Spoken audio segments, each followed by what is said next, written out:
pratique de biologie animale, qui est de la dissection du poussin, qui est un oiseau. Alors pourquoi ce TP? C'est pour voir qu'il y a une différence au niveau de l'appareil digestif quand on compare par rapport à celui que vous connaissez chez les mammifères. Donc dans un premier temps, vous allez suivre les différentes étapes de la dissection. Puis dans un deuxième temps, vous allez vous-même faire votre dissection, donc par binôme. Chaque binôme aura un poussin et donc vous allez travailler ensemble. Voilà, donc le but du TP d'aujourd'hui, c'est d'étudier l'appareil digestif du poussin.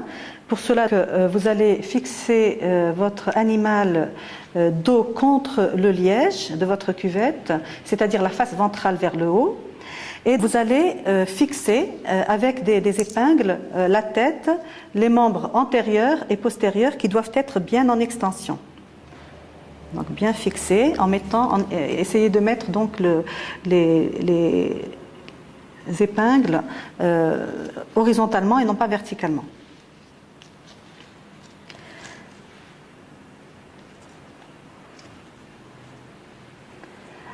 Voilà, après cette étape de fixation, donc vous allez humidifier avec un petit peu d'eau, donc le duvet, donc toutes les plumes de la face ventrale.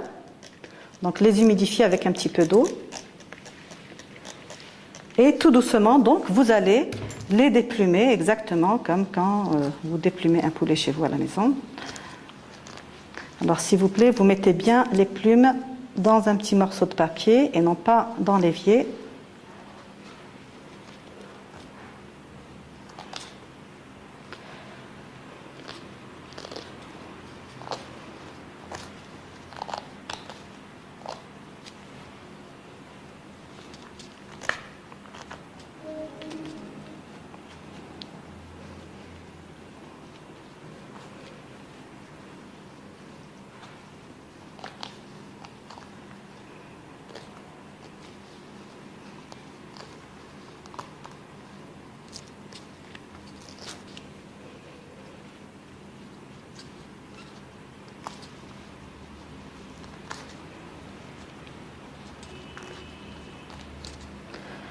Voilà, donc après avoir enlevé toutes les plumes, vous allez repérer une région qui se situe juste en avant du cloaque. Donc le cloaque, c'est l'orifice qui se situe donc dans la région postérieure.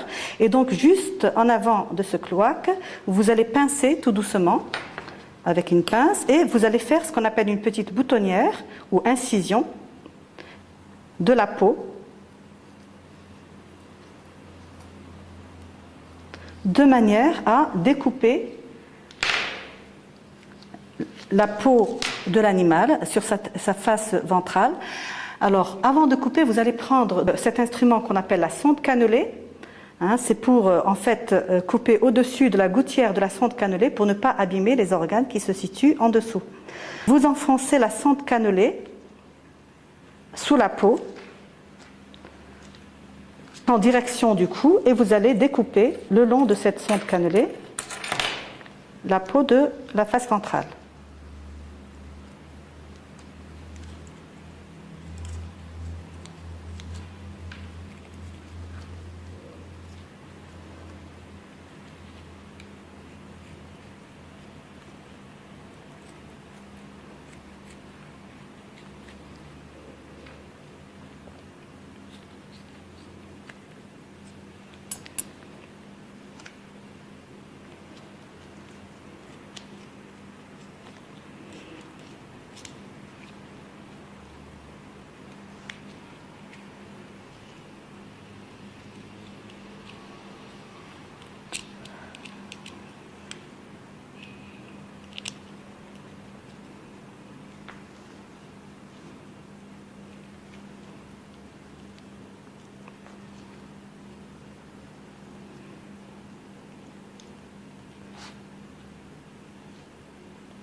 Voilà, donc bien tirer sur les volets de la peau.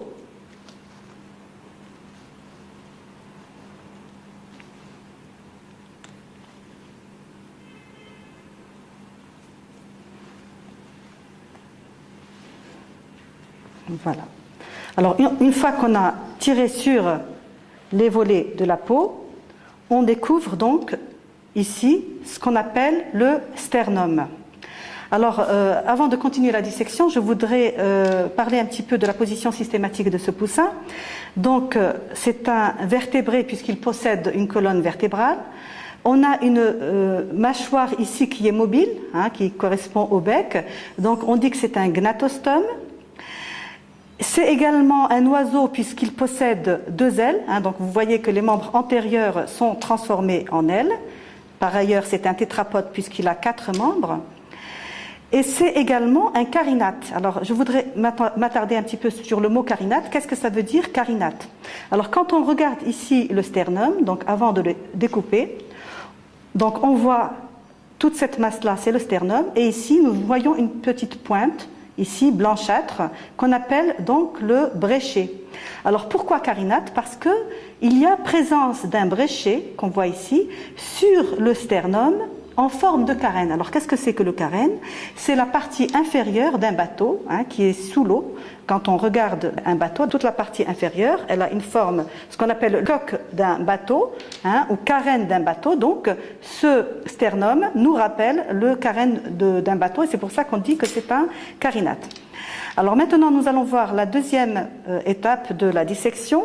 Donc, on va découper ce sternum. Et pour ça, comme nous avons fait tout à l'heure une boutonnière juste en avant de la région cloacale, nous allons faire une petite boutonnière ici, donc à la pointe du bréchet. Alors là, il va falloir couper un petit peu de manière plus forte, avec des ciseaux, si possible, un peu plus forts, parce que c'est du muscle, donc il va falloir... ça résiste, et donc il va falloir couper un petit peu plus fort. Voilà, donc faire une petite boutonnière à la pointe du bréchet. Faites bien attention à ne pas abîmer, bien sûr, les organes qui se situent en dessous.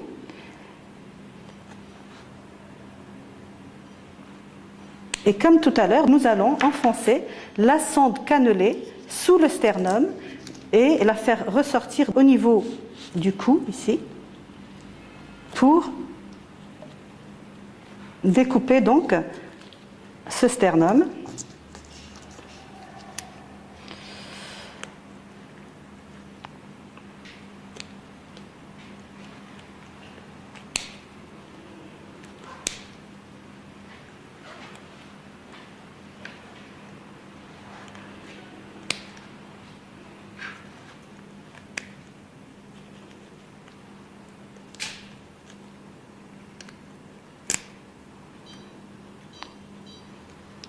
Donc toujours le long de la sonde cannelée.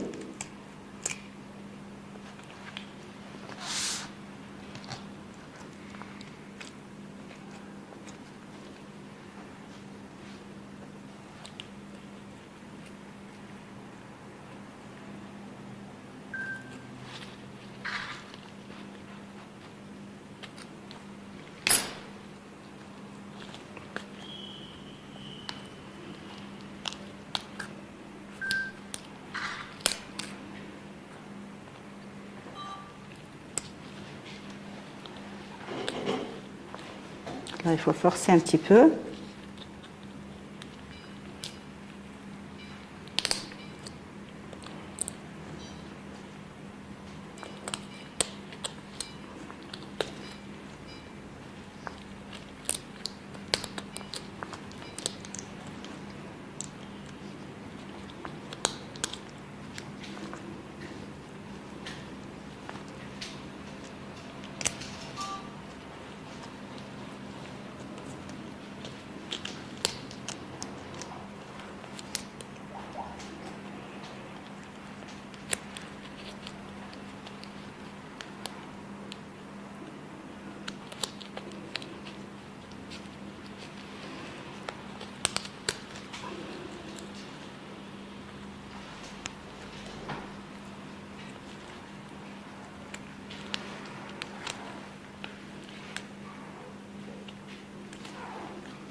Sectionner carrément ce sternum pour avoir une meilleure visibilité.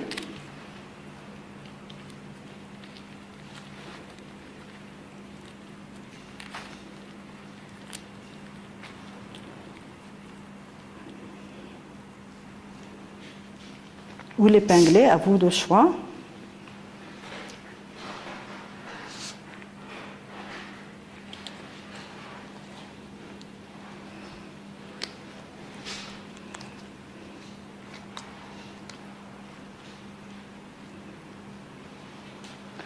Voilà dans un premier temps ce que vous devez obtenir.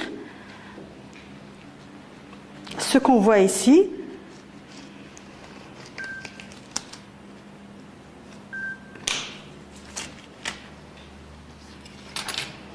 alors dans un premier temps, nous voyons ici une grosse poche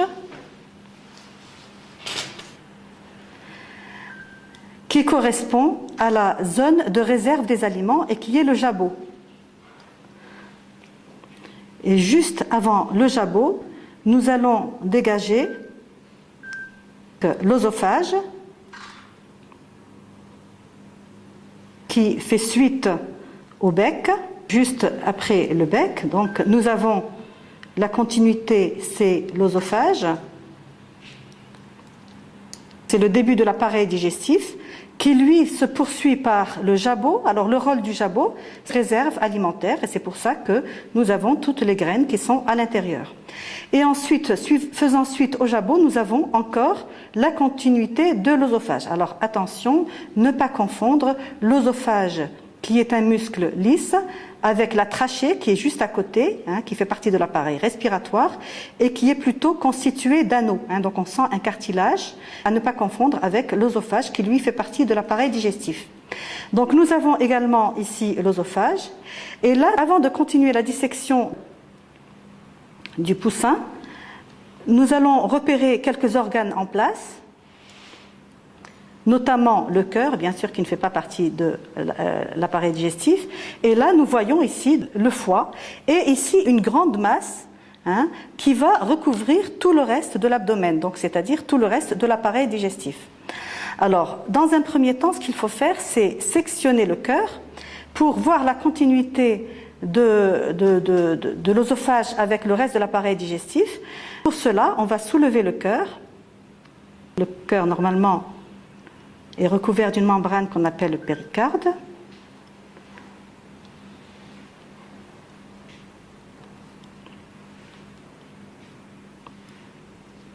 Voilà, on voit qu'il y a une petite membrane, donc on va essayer de l'arracher, de l'enlever, comme ça sera plus facile après de couper le cœur. Alors évidemment, quand on va couper le cœur, ça va un petit peu saigner, donc il faudra laver.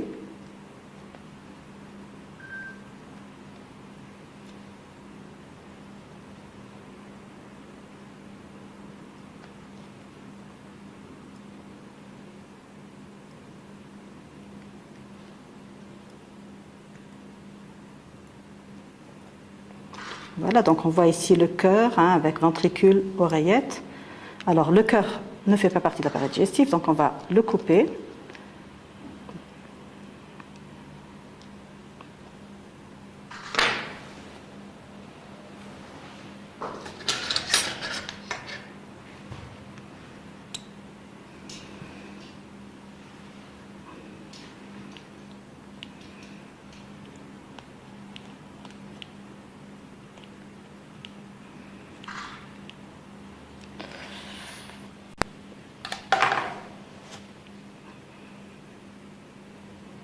Alors, de préférence, il faudrait passer le poussin sous le robinet pour nettoyer le sang.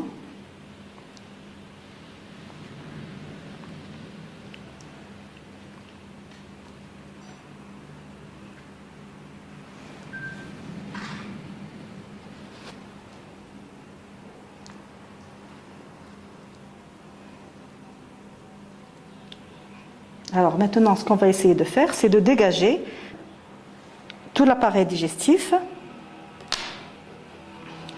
Alors, je reprends ici la suite de l'œsophage.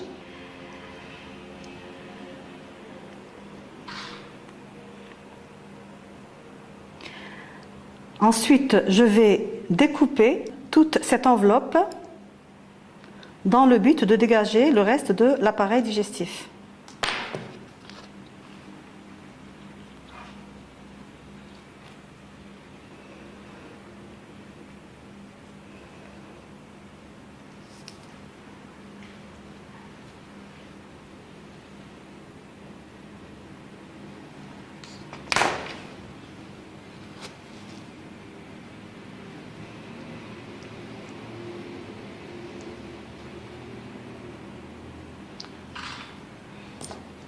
Alors, avant de dérouler l'appareil digestif, nous observons ici le foie. Donc vous voyez qu'on a le foie constitué de 2 lobes. On voit ici une partie de l'estomac que l'on appelle le gésier. Nous allons voir son rôle dans un petit instant. Et nous voyons ici un mésentère qui va regrouper tout l'intestin. Alors là encore, nous allons couper ce mésentère de manière à dérouler l'intestin.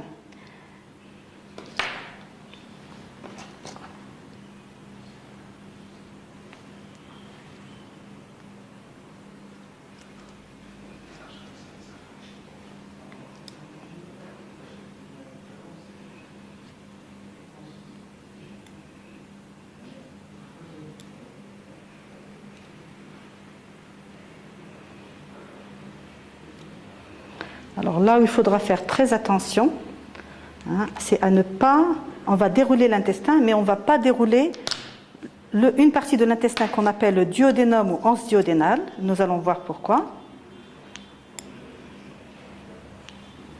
Voilà, donc on va essayer tout doucement de dégager.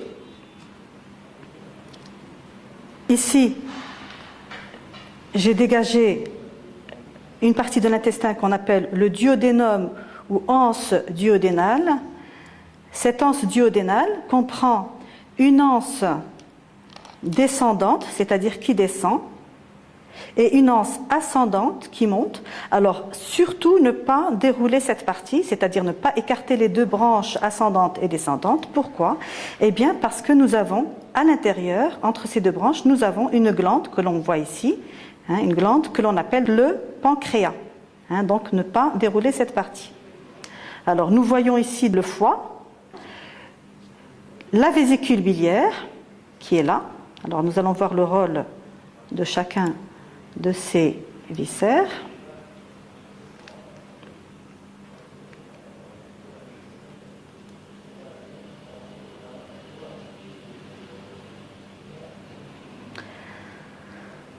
Et dans la partie terminale, il va falloir maintenant dérouler l'intestin, qui comporte plusieurs parties. Donc là, on va couper le mésentère.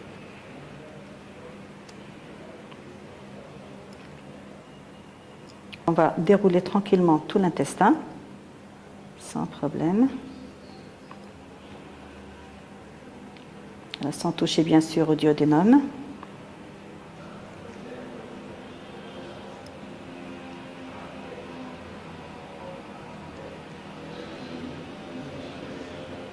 Voilà.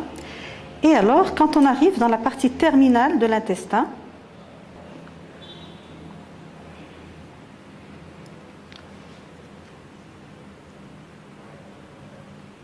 qu'on coupe tout ce mésentère, déroulez tranquillement votre intestin qui est d'une longueur assez grande. Et là donc, il va falloir repérer dans la partie terminale de l'intestin une bifurcation dans la partie terminale qu'on appelle les CK digestifs. On dit un cécum et 2 CK digestifs. Alors, il faudra tout doucement essayer de séparer les 2 CK digestifs, voilà, du reste de l'intestin. Voilà, le premier cécum. Et ensuite, je vais décoller le deuxième.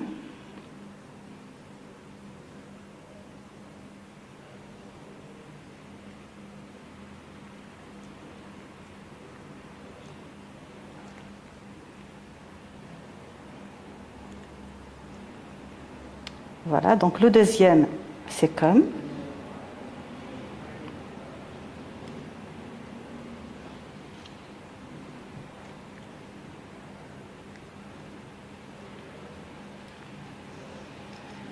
Voilà, je déroulerai dans un petit moment tout l'appareil digestif. Et donc, on voit que juste après l'expansion des deux CK digestifs, nous avons la partie terminale de l'intestin, qui est donc le rectum, qui lui débouche dans le cloaque, et nous allons voir le rôle du cloaque. Alors, avant de continuer, donc j'attendais d'éponger un petit peu parce que ça continue de saigner, je voudrais dégager la continuité entre l'œsophage et ce qu'on appelle le ventricule subcenturier. Alors le ventricule subcenturier, c'est la première partie de l'estomac. Tout à l'heure, je vous ai dit que l'estomac était constitué de deux parties. Je vous ai montré le gésier et maintenant, je vais vous montrer la première partie qui est le ventricule subcenturier.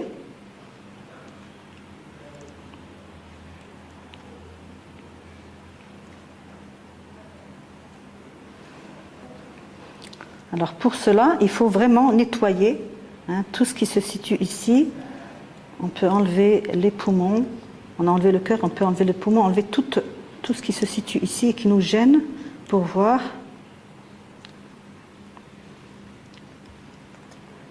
Donc cette continuité-là.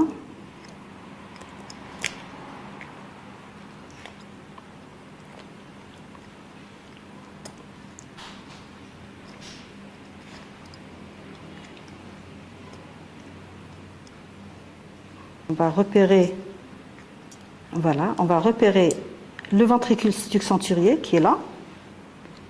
Et donc on va nettoyer tout ce qui nous dérange pour voir la continuité avec l'œsophage.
Voilà, donc on voit bien que maintenant,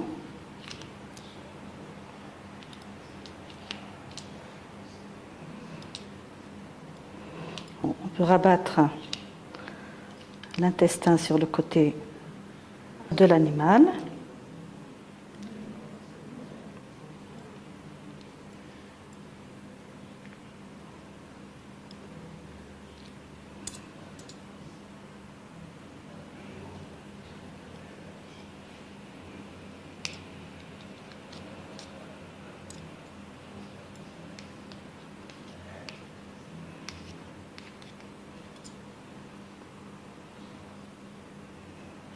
Voilà.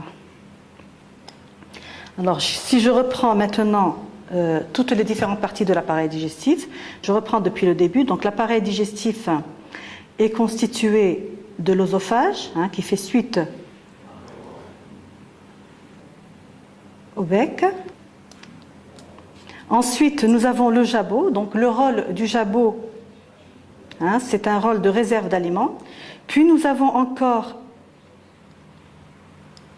un segment d'œsophage, puis nous avons la première partie de l'estomac qui est le ventricule subcenturier, donc c'est ça. Donc nous avons le ventricule subcenturier qui est là, qui est l'estomac chimique, puisque c'est là où va se faire une digestion enzymatique. Puis nous avons ici le gésier broyeur qui va jouer un rôle mécanique, le rôle mécanique de l'estomac. Puis nous avons, suite au gésier, nous avons le duodénum, comme je le disais tout à l'heure, avec une anse descendante, une anse ascendante et le pancréas. Alors, le rôle du pancréas, c'est de sécréter du suc pancréatique qui va être déversé dans l'intestin. Puis, il va déverser le suc pancréatique par ce qu'on appelle les canaux pancréatiques.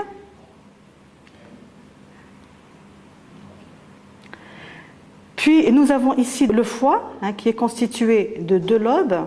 Alors, le rôle du foie, c'est de sécréter la bile qui va être déversée dans l'intestin et dont le rôle est de favoriser la digestion des graisses. Nous avons ici la vésicule biliaire, où s'accumule la bile. Alors, regardez bien ici, quand tout à l'heure je disais qu'il ne fallait pas dérouler l'anse duodénale, eh bien c'est tout simplement parce que nous avons le pancréas, donc cet organe qui est entre les 2 anses, et nous voyons ici les 2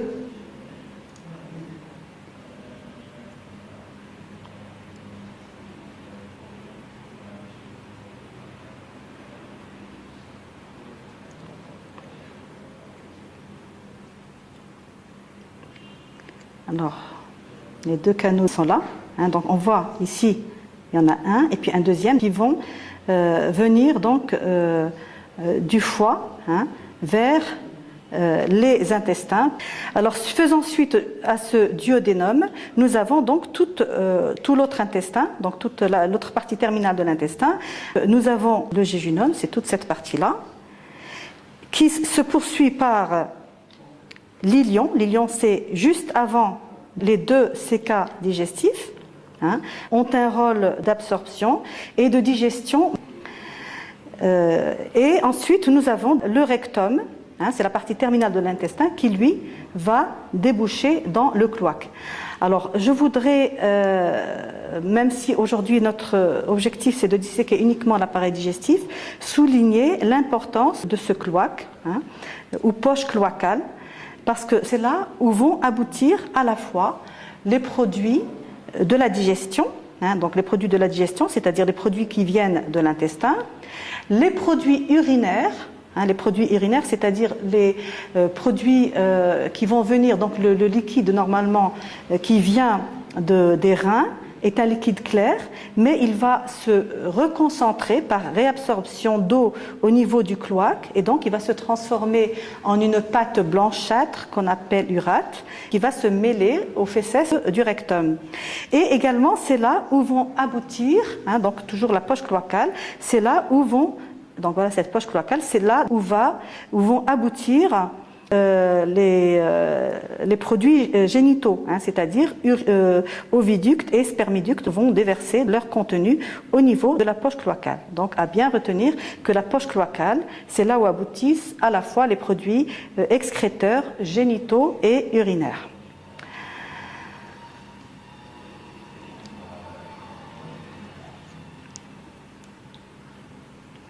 Alors je voudrais juste montrer ici un autre organe qui est la rate. Alors la rate, qui est en général qui se situe juste à côté du gésier, eh bien la rate joue un rôle hématopoïétique. De même, juste à côté, mais ça ne fait pas partie de l'appareil digestif. Ici, nous avons ce qu'on appelle la bourse de Fabricius, juste à côté de la poche cloacale, qui est également un organe hématopoïétique juvénile.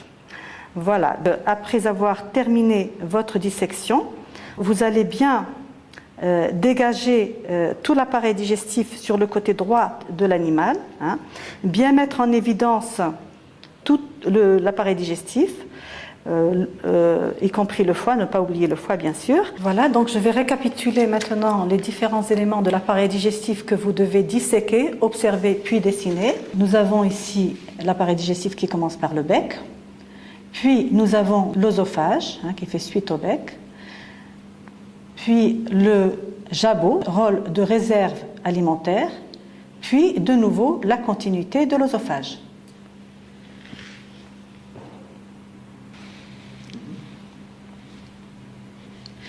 Faisant suite à l'œsophage, nous avons l'estomac qui est constitué de deux parties. L'estomac, c'est tout ça. Nous avons la première partie qui est le ventricule succenturier, qui est l'estomac chimique, donc digestion enzymatique. Puis la deuxième partie de l'estomac, qui est le gésier broyeur, qui joue un rôle d'estomac mécanique. Suite au gésier, nous avons l'anse duodénale. L'anse duodénale avec deux parties, une anse qui descend, donc on va l'appeler anse descendante, puis une anse qui va monter, on va l'appeler anse ascendante, donc qui monte. Et entre les deux anses, nous avons une petite glande ici qui correspond au pancréas. On voit ici on voit donc le foie constitué de deux lobes, la vésicule biliaire, et on voit que ici nous avons donc les deux canaux qui sont là, qui viennent du foie vers le duodénum. Donc c'est ces deux canaux qui vont, voilà le premier, puis le deuxième, donc qui vont déverser le contenu du foie dans l'intestin. Voilà le premier et voilà le deuxième.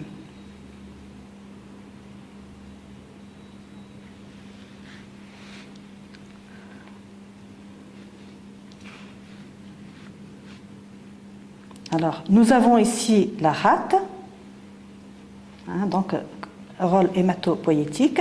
Puis, suite au duodénum, nous avons l'intestin, qui est très long, vous le voyez. Ce n'est pas la peine de le dessiner dans la totalité, il faudra dessiner le début, vous mettez des points de suspension et vous reprenez l'intestin vers la fin. Et dans la partie terminale, cet intestin va subir une bifurcation, c'est-à-dire des expansions latérales pour donner les deux CK digestifs. On dit un C comme deux CK avec A sans S. La partie terminale de l'intestin qui est le rectum qui va aboutir dans le cloaque. Une fois que vous aurez terminé votre dissection, vous allez devoir dessiner l'appareil digestif. Et pour cela, vous allez prendre une double feuille que vous allez ouvrir pour avoir l'espace pour dessiner et mettre la légende.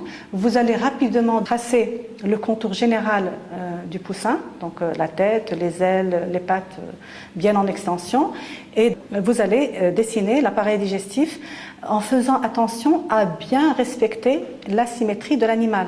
Donc une fois que vous aurez tracé le contour général, vous tracez l'axe de symétrie de l'animal. Vous pouvez reconnaître cet axe en le faisant passer au milieu des reins. Vous avez les lobes du rein droit, les lobes du rein gauche, et donc vous allez tracer l'axe de symétrie. Et vous allez choisir une échelle, celle qui vous convient, ça peut être échelle 1, échelle 2 en fonction de la taille de votre poussin, et respecter cette échelle. Respecter l'échelle, ça veut dire quoi? Eh bien, ça veut dire tout simplement, si je prends par exemple le jabot, eh bien, si le jabot fait 5 cm par exemple de longueur et 3 cm de largeur, et que mon échelle c'est 1, eh bien, je respecte ces dimensions-là.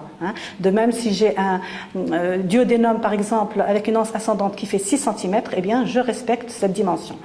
Voilà, donc mettez-vous au travail et bon courage.